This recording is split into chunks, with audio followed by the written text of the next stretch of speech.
அஸ்ட்ரோசைன் channel வாயிலாக உலகெங்கும் வாழ்ந்து கொண்டிருக்கும் சகோதர சகோதரிகளுக்கு அன்பார்ந்த வணக்கங்கள் மற்றும் வாழ்த்துக்கள். இன்றைய பதிவு 2026 மே மாத ராசி பலன்கள். இந்த மாதத்தினுடைய கிரகங்களை பார்க்கலாம். அதன்படி பார்க்கும் பொழுது மேசத்தில் சூரிய பகவானும் புதன் பகவானும் இணைவு பெற்றிருக்கு. அதாவது இந்த மே மாதம் 15ஆம் தேதி சூரியனும் புதனும் ரிஷபத்துக்கு பெயர்ச்சியாகிறது. அதே போல மே மாதம் 14ஆம் தேதி வரை சுக்கிர பகவான் ஆட்சி பலம் ரிஷபத்தில்.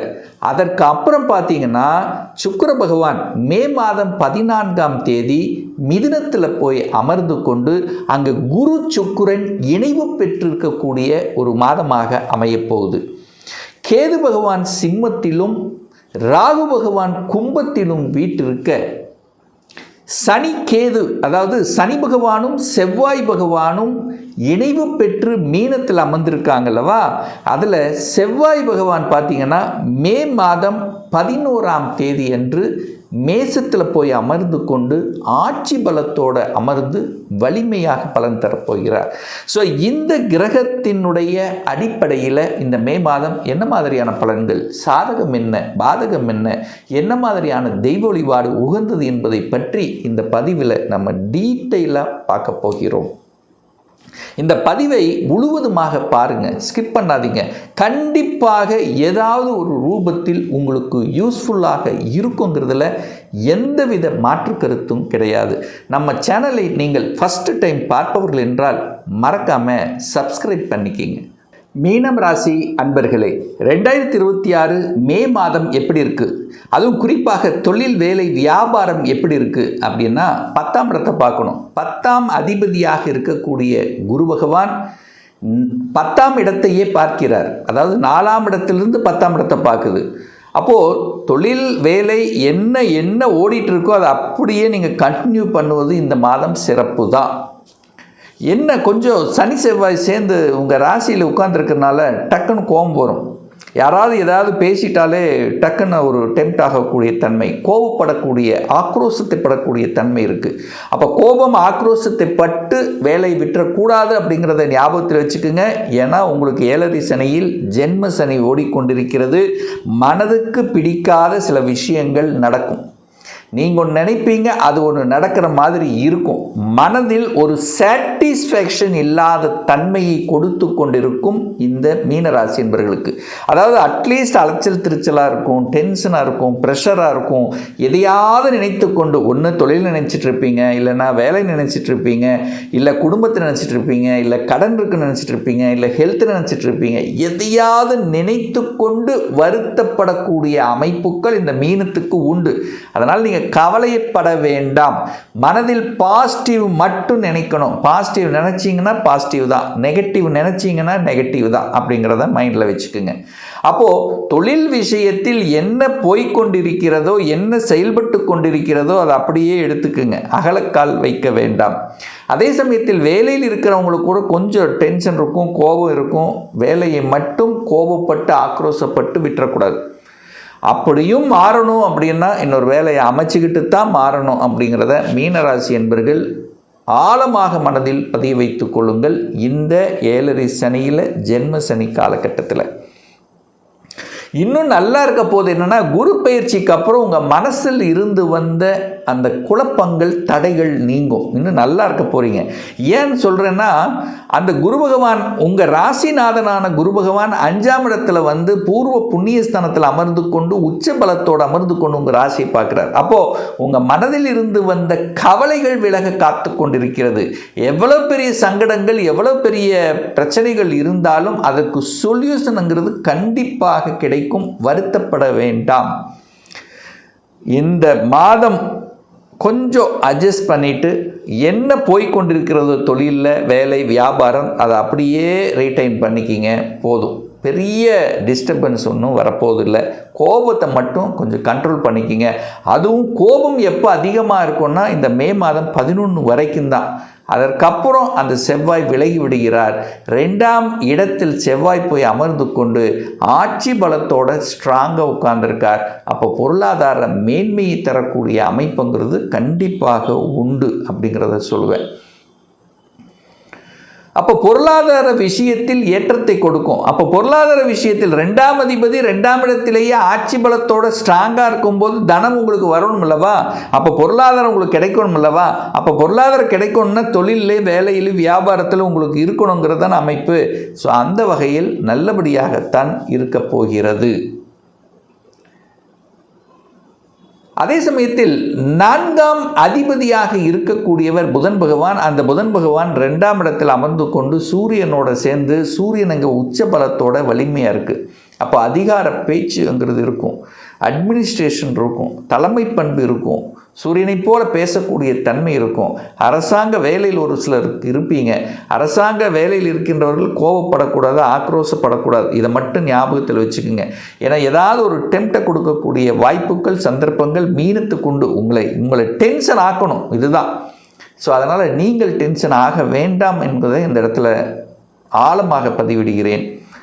3ஆம் அதிபதி 3ஆம் இடத்திலேயே ஆட்சி பலத்தோடு உட்கார்ந்துருக்கார். 3ஆம் அதிபதி ஸ்ட்ராங்காக இருக்குது, முயற்சி ஸ்தானாதிபதி ஸ்ட்ராங்காக இருக்குது. இப்போ மனசை விட வேண்டாம், ஸ்ட்ராங்காக செயல்படுங்கன்னு சொல்ல வரேன். மனதை கீழ்நிலைக்கு செல்ல வேண்டாம், மனதை பாசிட்டிவாக வைத்து கொள்ளுங்கள். எல்லா விஷயத்திலும் மனதை பாசிட்டிவாக வைத்துட்டீங்கன்னாலே உங்களுக்கு எந்த பாதிப்பும் இந்த மீனத்துக்கு ஏற்படுத்த போவதில்லை. ஏன்னா ஏதை சொல்கிறேன்னா, சயின்டிஃபிக்காக சொல்லணும்னா கூட சந்திரன் மீனராசினா சந்திரன் மீனத்திலுக்கு வர்றார், அங்கே சனி உட்கார்ந்துருக்கார். அப்போது ஒளி கிரகத்தின் மேலே ஒரு இருட்டு கிரகம் இருக்கும்போது உங்கள் மனதை மறைக்கிறது அப்படிங்கிறத புரிஞ்சுக்குங்க. அப்போ மனதை ஒரு மறைக்கிறது, ஒரு மனது அப்படிங்கிற ஒரு ஒளி, ஒரு ஸ்ட்ராங்கு, அந்த மனம், உடல், அதன் மேலே ஒரு இருட்டு கிரகம் இருக்கும்போது விரயமாகுதுன்னு அர்த்தம். அந்த ஒளி நல்ல வெளியில் படுவதில்லைன்னு அர்த்தம். அப்போ ஆக்டிவேட் பண்ணணும். அப்போ மனசை நல்லா வச்சுக்கிட்டாலே எல்லா விஷயங்களும் நல்லபடியாக நடக்க காத்து கொண்டிருக்கிறது. குழந்தைகள் நலன் எப்படி சார் இருக்கும்? குரு பகவான் 5ஆம் இடத்துக்கு வரப்போகிறார். குழந்தை பற்றி கவலை இருந்தவர்களுக்கெல்லாம் அந்த கவலைகள் விலக காத்து கொண்டிருக்கிறது. குழந்தை நினச்சி நீங்கள் என்னென்ன கஷ்டங்கள், என்ன கவலைப்பட்டு இருக்கீங்களோ அதெல்லாம் இப்போ சரியாக போகிறது. படிப்பை நினச்சி கஷ்டப்பட்டுருந்தீங்களா, அது சரியாக போகிறது. அடுத்தது, அந்த குழந்தை பாக்கியம் கிடைக்காமல் கஷ்டப்பட்டு கொண்டிருக்கிறீர்களா, அதுவும் கிடைப்பதற்கான சாத்தியக்கூறுகள் அதிகமாக இருக்குது. ஏன்னா 5ஆம் இடத்தில் குரு பகவான் வந்து அமரப்போகிறார், உச்சபலம் பெறப்போகிறார். அப்போ குழந்தை இல்லாத மீனராசி அன்பர்களுக்கு ஸ்ட்ராங்காக இருக்க போகுது, குழந்தை பாக்கியம் கிடைக்க போகிறது என்கின்ற மன மகிழ்ச்சி, சந்தோஷத்துடன் இருங்க. ஸோ இந்த மாத இறுதியிலிருந்து அதுக்கான சாத்தியக்கூறுகள் அதிகமாக தென்படுகிறது. கணவன் மனைவிக்குள்ள ஒரு சண்டை சச்சரவுக்கு மட்டும் போகாதீங்க, கொஞ்சம் கொஞ்சம் விட்டு கொடுத்து போங்க. ஏன் இதை சொல்கிறேன்னா, இப்போ தான் என்றைக்கோ பேசின இதை வந்து இப்போ பேசுனீங்கன்னா அது பெருசாக்கி விடும், ஈகோவை வளர்த்து விட்டுரும். ஸோ அது கண்டிப்பாக கூடவே கூடாது. அன்னோனியம் அப்படிங்கிறத கண்டிப்பாக கடைபிடிக்கணும், விட்டு கொடுக்கணும். கணவன் மனைவி, மனைவி கணவன், அதாவது ஒரு ஈர்ப்பு, ஒரு பாசம் என்பது இந்த காலகட்டம் தான் கண்டிப்பாக வேண்டும் அப்படிங்கிறத சொல்ல வரேன்.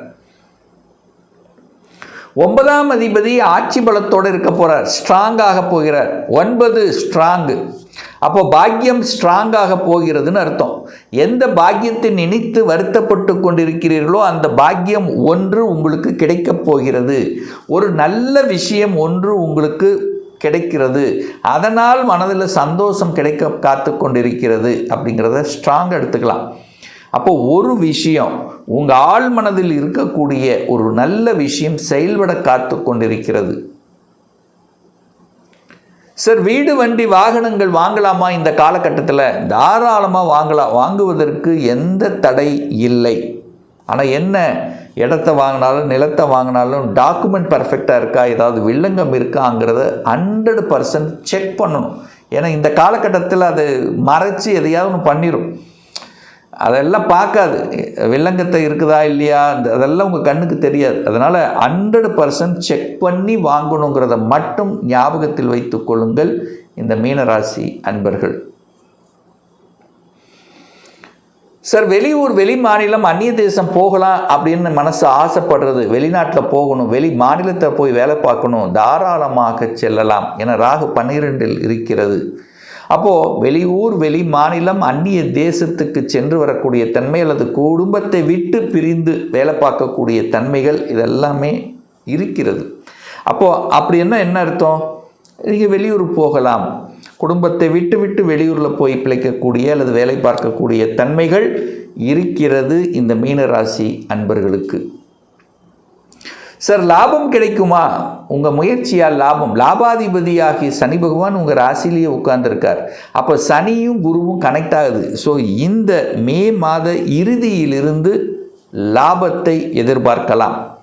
கண்டிப்பாக நீங்கள் எந்த வேலையில் இருக்கிறீங்களோ, எந்த தொழில் இருக்கிறீங்களோ, எந்த வியாபாரத்தில் இருக்கிறீங்களோ, கண்டிப்பாக இந்த மாதத்தினுடைய இறுதியிலிருந்து உங்கள் பொருளாதார முன்னேற்றத்தை கொடுக்கக்கூடிய லாபத்தை தரக்கூடிய அமைப்பு இருக்குது. ஏன்னா சனி குரு கனெக்ட் ஆகுது. சனிங்கிறது காலச்சக்கரத்தினுடைய 10வது இடம், குருங்கிறது காலச்சக்கரத்துக்கு 9. அப்போ 9, 10 கனெக்ட் ஆகுதுன்னு அர்த்தம். அதே சமயத்தில் இங்கே உங்கள் மீனத்துக்கு பார்த்தீங்கன்னா சனிங்கிறது லாபாதிபதியும் அவரே, குருங்கிறது 10ஆம் அதிபதி, 10, 11 கனெக்ட் ஆகுது. அப்போது கண்டிப்பாக தொழில் வேலை வியாபாரத்தில் லாபத்தை அனுபவிக்கக்கூடிய நல்ல ஸ்ட்ராட்டஜி பிளான் வகுத்து திறம்பட செய்யக்கூடிய அமைப்புகள் சந்தர்ப்பங்கள் இந்த காலகட்டம் உண்டு. மனம் மட்டும் குழம்பிக் கொண்டிருக்கும், மனதை மட்டும் பாசிட்டிவ் ஆக்குங்க. மீனத்துக்கு எந்த நெகட்டிவும் கிடையாது. அப்போது ஏற்றத்தையும் உயர்வை தரக்கூடிய ஒரு நல்ல மாதம்தான் இந்த மே மாதம். இப்போ நான் சொன்னது கோச்சார ரீதியாக இந்த மே மாதத்துக்குரிய ஒரு பொதுவான பலன்கள். இந்த ராசி நட்சத்திரத்தில் பார்த்தீங்கன்னா பல கோடிக்கணக்கான பேர் இருப்பீங்க. எல்லாருக்கும் ஒரே பலன் நிச்சயமாக இல்லை. ஏன்னா ஒவ்வொருத்தரும் டிஃப்ரெண்ட். இந்த கோச்சார பலனை குறைந்தது 3-4 மாதங்கள் கண்டினியூஸாக பாருங்கள். கரெக்டாக பொருந்தி வரல அப்படின்னா உங்கள் தசாநாதனோ புத்திநாதனோ பாவ கிரகங்களினுடைய தொடர்பில் இருக்கும், அல்லது 6, 8, 12 அதிபதிகளோட அல்லது அந்த இடத்துல இருந்து நடந்துட்டுருக்குன்னு அர்த்தம். ஒரு துல்லிய பலன் வேணும் அப்படின்னா உங்கள் ஜாதகத்தில் கிரகங்கள் எப்படி இருக்குது, என்ன மாதிரியான ஆதிபத்தியம் பெற்றிருக்கு, எத்தனை டிகிரியில் இருக்குது, இப்போ நடப்பு தசாநாதன் புத்திநாதன் அந்தர்நாதன் சூட்சம்நாதன் எப்படி இருக்குது என்பதை பொறுத்து நீங்கள் கேட்கக்கூடிய எந்த கேள்வியாக இருந்தாலும் சரி, இந்த 2026 சொந்த தொழில் செய்வதற்கான கொடுப்பினை இருக்கா, அப்படி இருக்கக்கூடிய பட்சத்தில் எப்போ நம்ம சொந்த தொழில் செய்யலாம், இப்போ நான் +2 படிச்சிருக்கேன், எந்த கோர்ஸ் எடுத்து படித்தா நம்முடைய ஃப்யூச்சர் நன்றாக இருக்கும், 2026 திருமணம் எப்போ நமக்கு நடக்கும், எனக்கு எப்போ ப்ரமோஷன் கிடைக்கும், எப்போ நான் வீடு கட்டுவேன், எப்போ குழந்தை பாக்கியம் கிடைக்கும், இது போன்ற கேள்விகளுக்கு துல்லியமான பதிலை நம்மால் கூற முடியும். ஒரு பர்சனல் கன்சல்டேஷன் எடுத்துக்கணும், ஒரு சுய ஜாதகம் பார்க்கணும் என்று விருப்பப்படக்கூடிய அன்பர்கள் டிஸ்பிளே தெரியக்கூடிய நம்பருக்கு வாட்ஸ்அப் மூலமாகவோ ஃபோன் கால் மூலமாகவோ தொடர்பு கொண்டு அப்பாயின்மெண்ட் பெற்றுக்கொண்டு நேரடியாகவோ அல்லது ஆன்லைன் மூலமாகவோ கன்சல்டேஷன் எடுத்துக்கலாம். நம்மளுடைய அலுவலகம் கோயம்புத்தூரில் அமைந்துள்ளது. அதாவது கோயம்புத்தூர் இருந்து மேட்டுப்பாளையம் செல்லும் வழியில் வெள்ளக்கிணர் பிரிவு பக்கத்தில், அதாவது அன்னபூர்ணா ஹோட்டலுக்கு அருகில் அமைந்துள்ளது. பிரியர் அப்பாயின்மெண்ட் வாங்கிட்டு நேரடியாக கன்சல்டேஷன் எடுத்துக்கலாம். நம்ம சேனலை நீங்கள் ஃபர்ஸ்ட் டைம் பார்ப்பவர்கள் என்றால் மறக்காமல் சப்ஸ்கிரைப் பண்ணிக்கிங்க. பக்கத்தில் இருக்கக்கூடிய பெல் பட்டன் மற்றும் ஆல் நோட்டிஃபிகேஷனை கிளிக் பண்ணும்போது நான் போடக்கூடிய அடுத்தடுத்த பதிவுகள் உங்களுடைய நோட்டிஃபிகேஷனில் வந்து சேரும். இந்த ராசி நட்சத்திர நேயர்கள் அனைவரும் வாழ்க வளர்க வளம் பெறுக என்று எனது வாழ்த்தினை தெரிவித்துக் கொண்டு விடைபெறுகிறேன். நன்றி, வணக்கம், வாழ்த்துக்கள்.